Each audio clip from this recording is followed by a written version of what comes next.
Hey guys, welcome back to 5 nothing 100 nothing.com.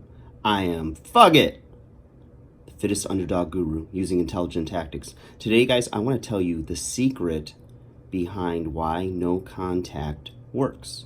Now, if you're not familiar with no contact, just simply put that in the search engine of YouTube or Google, and you're going to see a lot of content and a lot of gurus, dating coaches, etc., and men that have maybe given testimonials, and women, about no contact. And what that means is that, let's say you're in a relationship and you didn't want the relationship to end, and the other person did, whether it's taking a break, a full breakup, whatever it is, okay? What tends to happen to us, and I've talked about this in previous videos, is you have a rational, logical side of your brain, and you've got the emotional side. It's a little more irrational. And you're in a relationship, and you think things are okay, or maybe you know there's problems, whatever. And the other party, the other person, the person you're in the relationship with, wants to end the relationship or wants a break from the relationship. So there could be problems in the relationship. They may have met somebody else. They might just want to start over. Who knows, okay? And what tends to happen is that once the relationship ends and you're kind of blindsided by it, you go into survival panic mode. And you start to, your brain goes on overdrive, thinking, what can I do to get this person back? What can I do to save this relationship? I'll change. I'll do everything I can. I'll show them that I'm not who they think I am. I'll finally, stop whatever it is that was bothering them. And you all of a sudden put this person on an altar. And no matter how great the person is or how awful the person is in real, at least in the observation of others or what others observe, you're looking at them and thinking, wow, they are the greatest gift. They're my one shot. They're my whatever. It's a scarcity mindset. And you think very little of yourself, and you, again, exalt and elevate them in your mind. Back almost 20 years ago, I was in a long-term relationship with somebody, and they blindsided me on Valentine's Day and just basically called me crying and saying, I don't want to be in this anymore. I want to break up. And it was in my head, at least at the time, I was like, wow, this has got to be a joke. Like, there's no way you'd break up with me. We've been together 3 years. We've got all these plans. And so it took a couple of days then for it to process, because I just didn't believe it. I had a very inflated ego and very high self-esteem, for better or worse. And I just waited like a day or so, and it finally hit me. And I spent all this time emailing and calling and leaving voicemails and begging and pleading and crying. And I was like, if I could just show, this person how much I really love them and I would do anything for them, then they would take me back. And I wasn't doing anything to improve myself. I wasn't thinking about moving on or thinking wow, you really screwed up. I'm a prize. And I just thought very little of myself, and I didn't know what to do. But I knew that after a certain period of time, I was not going to get this person back. And I was physically sick most of the time. Driving to work, I would allow myself to cry to and from work, and then I would just throw myself into my job and try not to think about this person or anything. And I just really, I started to focus on me and becoming a better me. And so lo and behold, and you see a lot of people will testify to this, as soon as you grow and change and evolve and start to meet other people and become a better version of you, that person can come back. Now, this had been about a year later. This person contacted me and wanted to meet for coffee. And I thought it was odd, because I had completely given up on the idea of being back with this person. I had healed and moved on emotionally, professionally. I really got a lot of things in order in my life. I was riding high, okay? So I met with this person, and she had admitted that she had cheated and found somebody else before we broke up, and then she decided that she didn't want to be with me anymore. She had let herself go. She had been partying a lot. You could just see, like, she looked like she had aged 5 years plus in just a year. And she just had a sloppy, tired, partied out, party girl look to her. And it was really interesting because I was over her, and I didn't have any resentment. I didn't hate her. I wasn't sad. I wasn't like overly joyed that she contacted me. I didn't feel like, oh, I'm getting, this is karma or any of that stuff. I genuinely got to a place inside where I cared about her, but I did not really want her in my life anymore. I changed and become a different person. So I was dating different women, and I was a lot happier with the choices that I had made. But it took that for me to step out of my comfort zone and to improve myself.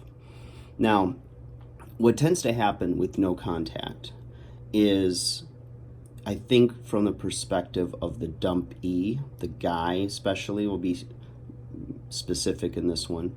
The guy tends to, again, like I stated earlier, go into panic mode and try to get her back and do all these things. And so he finds no contact content or advice, and all of a sudden he's like, okay, 30 days no contact, whatever it is, right? Whatever the advice giver has advised. And all of a sudden, it's like you start counting the days. You got your calendar and you're marking off the X's of the days, and you're thinking, I can't wait till the end of no contact, and hopefully they're going to contact me before that, and everything will be, happily ever after thing. And they don't do anything in the meantime that also comes with no contact, okay? So, self-improvement, get in the gym, work on your career, maybe update your resume and go find another job that's going to pay you better or you're going to be happier with. Get on your purpose, work on, your content, whatever you're trying to do. If you don't have hobbies, pick up a hobby. Meet new people in places doing things that you enjoy doing, and let it just be organic and stay focused. Don't think about how to fix the person, how to fix, anything with the relationship in the meantime. You can reflect and have like a short period of grieving and just throwing yourself on the floor, crying, eating, ice cream or whatever it is that's your little vice, okay? But that shit should not last forever. That should be a very short period of time. And then you've got to do a lot of self-reflection. You've got to think about long-term, what are your goals? What's your mission? What really matters to you?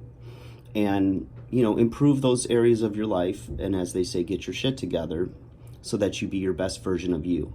Now, the secret, and what tends to happen with the no contact, it's not so much, but it is a piece that person is going to miss you and think about you.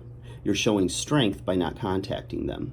It makes them second guess, perhaps, depending on how the relationship ended and what for what offenses, but it makes them think about you, gives them a chance to miss you, and maybe reconsider, or maybe their other option didn't work out. Maybe the grass wasn't as green on the other side, or grass wasn't greener on the other side. But the real secret here is that you're working on you. You're becoming a better version of you, and you're seeing that the world is big and bright and there's a lot of options out there. And usually what happens is, as you grow and your sexual market value increases, you realize you're going to be playing in a different league. So if you're making all these improvements, you're becoming a better person, you're becoming you, a better version of you, and you in yourself are going to be more fulfilled and more happy, and you're going to realize that you did make compromises in that other relationship. You did give of yourself, maybe a little, maybe a lot, but you're going to realize that you have a lot of opportunities. You're going to have an abundance mindset. You're going to be self-assured. You're going to be fully equipped to be happy whether there's a significant other in your life or not. You're going to be busy doing the things that make you happy. And when you're doing that, you're going to meet other people, like-minded people, that are also doing the same thing you're doing or have similar interests as you. So you broaden your horizons, and all of a sudden, you heal. You heal, and you become better. Better for you first. You can't skip that step. You can't miss that pearl, that nugget, that golden treasure that's found in no contact. You have to be your best you. You can't sit there and try to find ways to manipulate the person to get them back. You can't overly think about them. And when your focus is on that person and what you lost, again, you go into a scarcity mindset, into like panic mode, and you start to look desperate, needy, and you're just confirming to that person that left you why they left you. People are attracted to other people that have self-love, self-esteem, are growing, are going somewhere, have a vision, and that will make that person wonder, wow, maybe I did mess up. Maybe I should be with this person. And then that's when the magic of no contact happens. So it's a win-win either way. So you're either going to get that person back, and then you're going to see if, you're going to renegotiate terms because you have a new life. You have a happy life. And there's a chance that you may relapse, as they say in the addiction community, if that's a thing. You could relapse and take them back. And all of a sudden, if you've been doing the right thing and working on yourself and really getting your shit together, you're going to see where that person's at. And now if they wanted to go back to the way it was, you might do that in a moment of weakness if it's still a fresh wound. And if you're fine with that, fine. But in my experience, it's generally not going to work. Everyone's different, I realize that. But when I look at the numbers, it generally is going to be, we're dating again, we're talking again, etc. But if you continue to do the work on yourself and you're honest with yourself and you have your priority list in check and you don't, exalt this person to, goddess-like status and realize they're a human being, they also have, shortcomings, blemishes, and you stick with what you are doing for yourself, you're going to meet higher quality, better matches for you. True story. So, I hope this adds a little bit of context and a little bit more to the conversation of no contact. I respect everyone in this field that's putting this content out because with each breakup I had early on, I did seek out information, answers, relied on friends. But one thing that I found to be the best part of no contact, the secret, the hidden gem, is self-improvement, working on you, being your best version. And then you can decide on your terms if you want that person back, should they come back. All right, guys, like, share, subscribe. Hope this helps. Questions, let me know what you think. I look forward to hearing from you guys. Take care. Have a great day.